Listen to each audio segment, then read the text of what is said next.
Achama atulukira chama na mavenda kuno kayaka moto ndiye kuona kuti kalikosa kalichimake hadi kitetezo chokima kwa mbili chama ni watulukira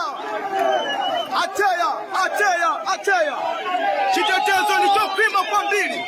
kaliba kupanga za masawa ya lapano kuli andu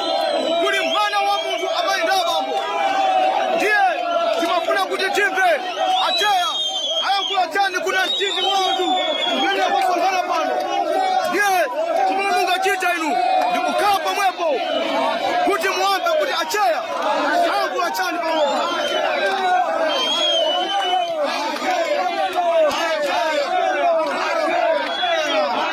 kutsimikiza kuti chitetezo ndichokima kwa mbili pano palibe kupanga za masewela iya aliyense akuoneka ukondwela kuti cheya wafika ndiye ayankule anthu bwanja maenda bambo mutakapo mwepo poti pano acheya afika kuli kanthu ko kanthu ndi scissors zanga Mike Sakalicho kuti bwanji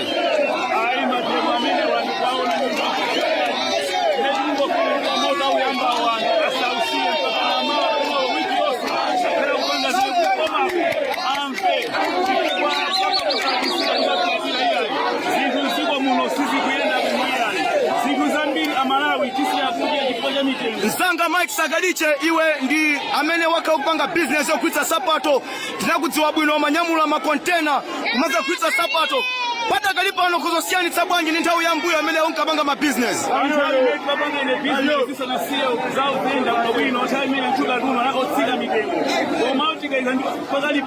zinthu zakwera kwambiri mitengo mwazina lakeso chakwera kotero kosikukwera zonyengerera zofunika munthu amene achoke kapenanso mitengo atsitse mitengo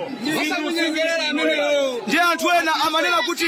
ngati chakwera sangatsitse mitengo ya zinthu zimenezi anthu mukufuna kuti chakwera achoke before pa 16 September ndizoona zimenezi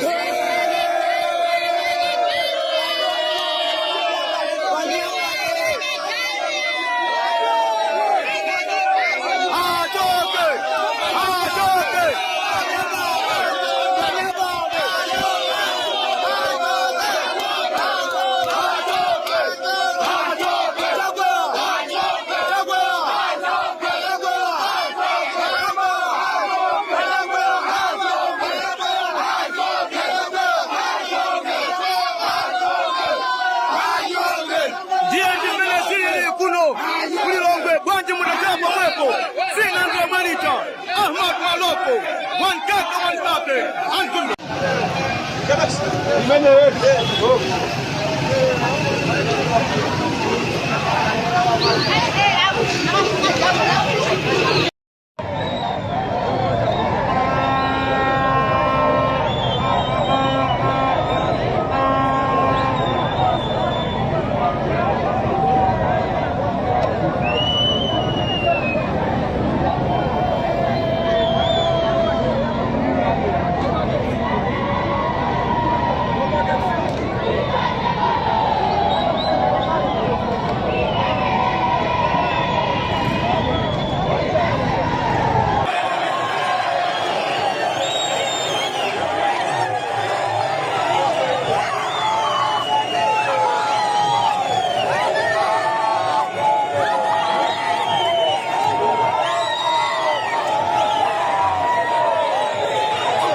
tipite ku parliament tizambe kuseketsa mashopu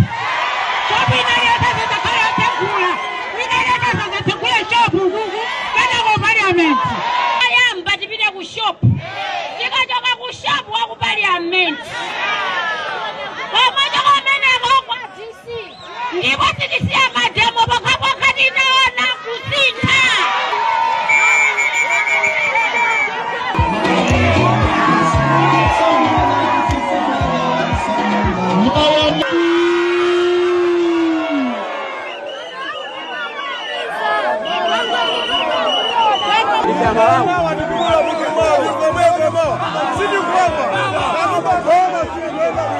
Ine ndile Shamimu Thomas nimagwitsa kaunjika wanga namba 206 koma zimene zachitika ulendo uno ine achimwene ndaferatu chilichonse sichikuyenda kuoda katundu mawa wakakwera kachita kuoda mamawa pofika madzulo wakwera kuoda cha mwana 1,300,000 lero 1,440,000 kuoda t-shirt dzana kuoda 675 lero 875,000 achimwene kudandaula kulipo kopsa ndipo kwakukulu business yanga ine ndamba 2004 amuna ndilibe koma anawo nimaphunzitsira mbuti momwemo achimwene ngongo yetu matengo mabanki yopanda chilichonse tumakanika kubweza ndalama ku banki chifukwa chachani chakukwera kwa katundu kodi dolayo kapena kwachayo ikumagwa choti angakweze belo pa 150 belo limodzi ife kuwina timawina 40,000 20,000 koma 150 takumakwezayo kodi tikaitenga kuti tumabwereka teire kubwereka kwa nzathu ndibwereke ndikaode kodi khambo yomene mpaka daliti ife tikufuna kuti atimvere kumeneko kulikuluko ina kulikuluko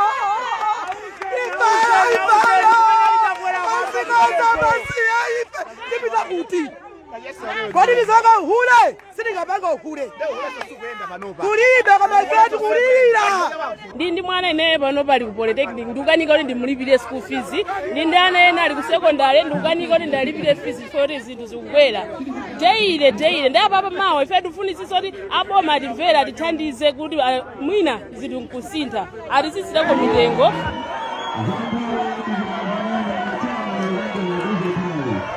Dzina ngani Lyson Chinunga ndine chairman wa kaunjika section kusogera ma section osiyana. Gulu ngati mmene maonera mucha tinalifunsa kuti chabwino chimene ngapange nchani ndi anthu ambiri maganizana loti anthu feti pange match pita ku parliament pachifukwa choti muna nkhani taipitisa ku level ya nduna komabe ansasi kutani sikubwera chimene kufunafuna ndi yanga ndiye komabe ngati atsogolera oneka kuti asitingangopita ku parliament mongopita chipitepite kumakhando ndimeko yake pachifukwacho kuti anthu aone kuti fesi zizichika sizikusangala nazo mawa ife ngati anyake kuna kutsoka market siti kutsegula nsika watsoka free market wogwitsa zovala ndi chikhulupiriro kuti mwina mwake